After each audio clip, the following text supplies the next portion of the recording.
Thanks for that intro. I feel super important with all those giant words. I'm going to try not to fumble myself.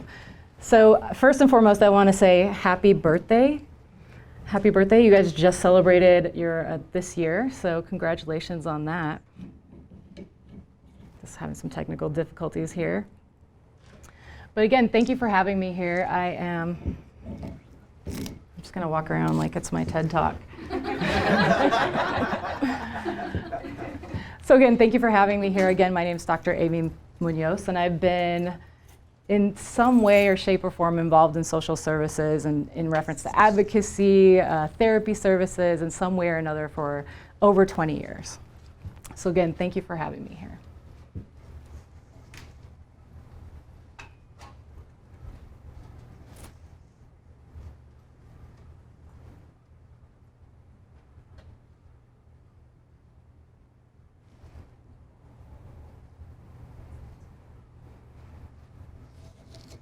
So I know what you're thinking. Maybe she's nervous.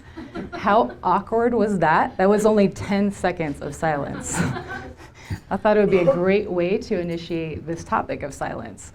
And I'll be talking about the discomfort that you might have experienced, or the awkwardness, or maybe the anxiety that you might have felt in wanting to fill that space, that just 10 seconds of silence. So in our language, silence is often used as a negative connotation. We use terms like, I'm giving them the silent treatment, or I'm lifting the veil of silence. So there's a negative construct behind silence. There's also a power behind it. So I'm going to be talking a little bit about maybe the history of silence, the science behind it. I'm going to be talking about the power behind it. And then I'm also going to be talking about the dark side of silence, which has to do with complacency and stigma as it relates to mental health.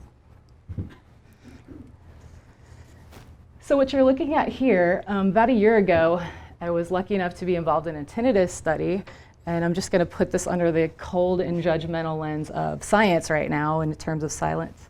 But this is my brain, and these red parts that you're seeing are in sync with each other, and the areas of blue are out of sync. However, there are something like 100 plus different neural networks within your brain that are all functioning and communicating with each other even when you're idle. So this is a resting state fMRI image. So I basically went into a tube for an hour and sat there in complete silence, which if you've ever had an fMRI, it's so claustrophobic and disturbing. But essentially, so what does that have to do with silence? So in most neuroscience experiments, there's some sort of stimulus. So somebody's showing you an image, you're listening to music, you're asked to perform some sort of task of some sort, but this is basically, you're just in silence. So it just goes to show that even in idle, that even when not in a resting state, that your brain is functioning and alive and coherent and networking with all of these different neural areas. When I was looking at silence, there's so much history and science behind discourse analysis. So maybe some of you can sympathize or relate to discourse analysis because you've had to at some point do PR for somebody or write a speech or present on a topic. And the science behind it is definitely intriguing. So when I was reading this, there are specific science related to prosodic units in between words and how that impacts your perception of what I'm saying. So if I'm speaking really fast about something horrible and terrible, your mind's going to interpret that much different if I am taking my time and really William Shatnering this. You're going to perceive that much differently. So there's a specific science behind discourse analysis. There's also a lot of science related to the culture of silence. So I can walk into a traditional Christian Methodist church, and my silences might be perceived as respect and reverence, and I might be perceived as being engaged in that particular congregation, in whatever service is being provided. But on the opposite side, if I go to traditional Southern Baptist congregation and I go in and I'm completely silent, I might be perceived as being disengaged or even like in disagreement somehow. So there is a specific culture behind silence. So some of you might have heard that I play music. It's a passion of mine. I've played music longer than I've been in the mental health field. And I really love this quote by Miles Davis. And if any of you guys know who Miles Davis is, he's a jazz musician. And he plays all of the notes. So for him to basically say that it's the notes that you don't play that are more powerful, that's telling. And so that speaks to the power of silence. When we listen to music like, let's say an older, let's say Beethoven's Fifth. So when I go, dun, dun, dun, dun, that pause right after that death knocking on my door is way more poignant than the actual cacophony of those knocks. And so a good segue is John Cage. So this is a very controversial piece. John Cage is a classical composer who, this piece is called 433, and it's essentially in silence. And this is the actual score for that particular piece of music. Which if you're a musician, I'm like, I want to do that solo. I want to get paid for that gig. But essentially his point was that music sometimes is a one-sided conversation where somebody's just talking at me the whole time.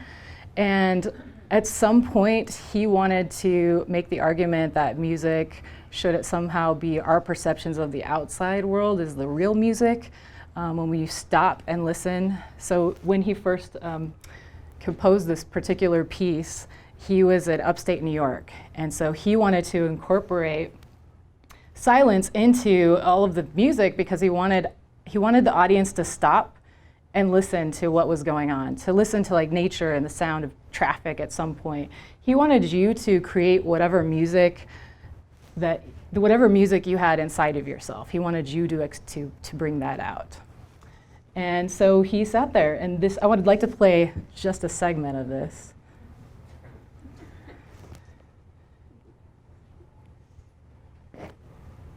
All right.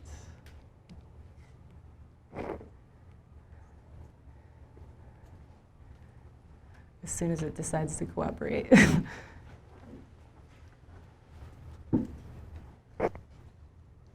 Okay. That's okay. I think you should be a little quicker here, actually. There you go. Oh, there we go.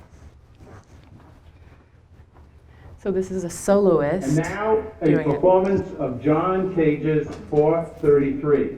Please welcome our soloist, William Marks.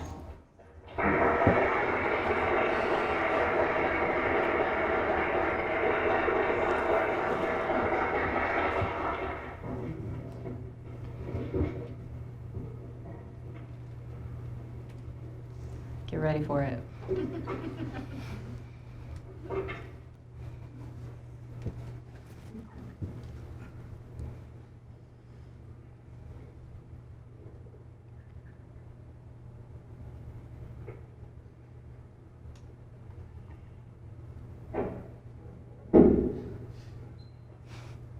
Best gig ever. Deafening. It is, and if you're a musician or if you've done any sort of public speaking, it's the scariest thing.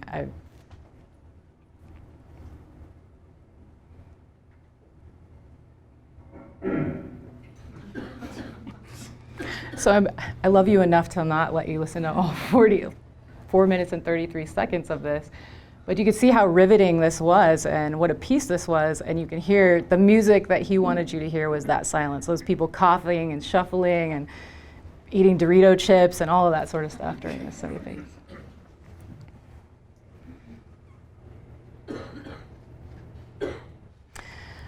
So that's a good segue into the next topic, which is listening.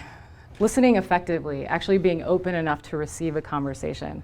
I've been guilty of this myself, where I meet with a friend every week, and I've been guilty of not listening, even though I'm engaged and this person is amazing and I like what they have to say, and I'm really feeling the conversation, but I find myself anticipating my next word and my next response to whatever they're saying, and we make that mistake pretty frequently.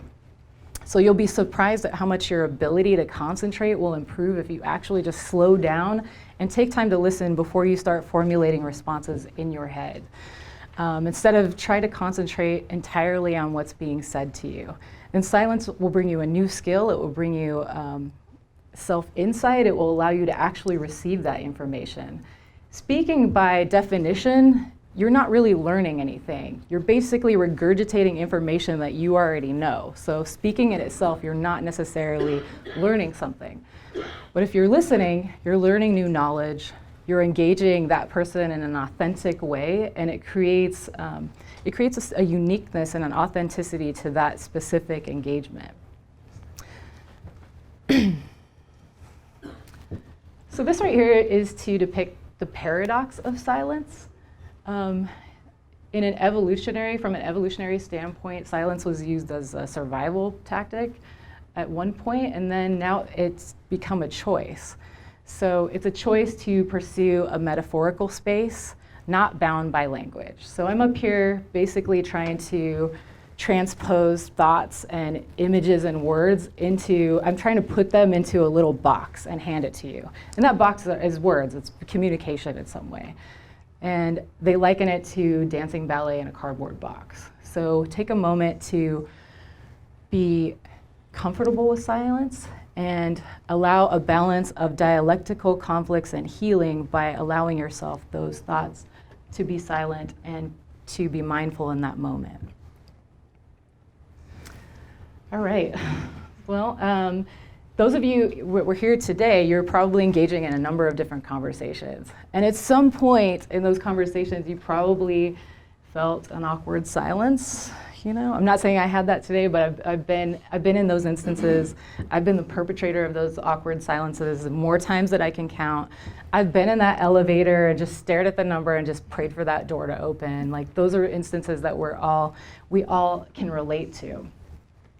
However, when I started looking into this topic, it forced me to concentrate on how I interacted. And when the conversation did come to a lull, I challenged myself to be comfortable with that. You don't learn or grow or become better by just being comfortable all the time. So you have to, at some point, be comfortable with that discomfort at some point in order to grow. And it causes you to examine your underlying insecurities or thoughts and beliefs below that discomfort. So think about that. Are you feeling discomfort because you might not be having the approval of that person that you're engaging with at some point? Are you uncertain about the way they feel? If you stop feeling those particular spaces with unnecessary noise, like ands, buts, small talk, your particular, that experience will become more important. It will become more authentic. From the moment we wake up, we are inundated with noise. Our cell phones are going off, they're buzzing. I mean, we have music playing, we have traffic, we have kids, we have partners. So at some point you have to be comfortable with that silence. So I've talked a little bit about the power of silence, a little bit of history, and I wanted to talk a little bit about the dark side of silence. So there's a quote by Martin Luther King that said, "We will remember not the words of our enemies, but the silence of our friends." And so that's where we come into complacency. Stigma can keep people silent, and it keeps people silent out of fear. And silence can feed public complacency.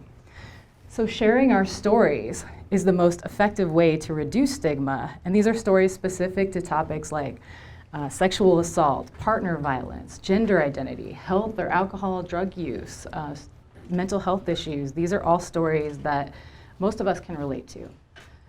The last statistic I read was 25% of the world's population has experienced some sort of mental health episode or has a mental health diagnosis of themselves. Imagine if 1 out of 4 people shared that particular experience and had that conversation.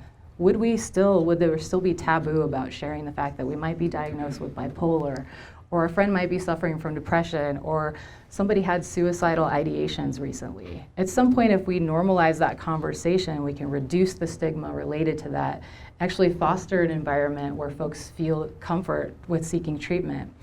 Now, I will admit, over the last 10 years, I have seen certainly an increase in that conversation. We're not where we need to be, but we're getting there. And by us just sharing our stories and being more open about that, we're getting there. So I'm going to share my story. That right there was me as a baby. I still have a big head of hair. And that's my dad. So that's my dad, Ron Munoz. So from the time I can remember, he's had every diagnosis I can think of.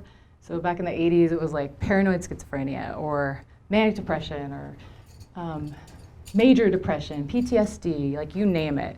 And so whatever label they decided to give him, at some point, I felt that my dad might be different. I didn't know he was different, but other people would come over and they'd say, well, your dad's acting kind of funny, or he's walking around, or he's pacing a little. Like, is that normal? And I'm just like, I found myself making excuses for him, and I said, oh, he's having a rough day, or he's a vet, or I'd hide behind these half-truths. And it wasn't until, it was because I was afraid of their reaction to him, to somebody that I loved, to somebody that I cared about. It wasn't until I became confident about what was going on with my dad that I felt like I was in a place that I can educate folks. So I remember the first conversation I had, I think it was about in high school, and somebody came over and they said the same thing, well, your dad's acting funny. And I said, well, he's experiencing symptoms and thoughts and situations that I have no idea how he's able to make it from day to day. So let's just be kind to him. You know, he has this diagnosis, he's doing the best he can. And that shifted the conversation. And the next time that person came to my house, they were like, hey, Ron, how's it going? And they were more compassionate and sympathetic, and it opened up that dialogue. And so those little micro experiences happen to us on a day-to-day basis. Like, it doesn't have to be, you don't have to really, like, you don't have to, you know, speak out or do these types of talks. Like, these micro experiences happen every day, where you experiencing somebody that's suffering in silence, and you have the opportunity to at least speak up on their behalf.